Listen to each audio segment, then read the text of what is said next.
How to disconnect the app from SafePal. Our guest missing is to disconnect the app from your SafePal wallet. If that's so, then this video might help you out. Without further ado, let's get started. To disconnect the app from your SafePal wallet, open the SafePal app on your mobile device.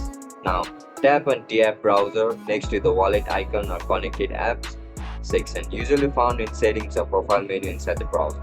You'll see a list of apps currently connected to your wallets. Find the app you want to disconnect, then tap disconnect or revoke access. Confirm the action, and the app will no longer have permission to interact with the app wallet. Regularly disconnect apps you no longer use to keep your wallet safe and secure. And if you're not sure how to complete any of these actions, make sure to check out our guide on other videos.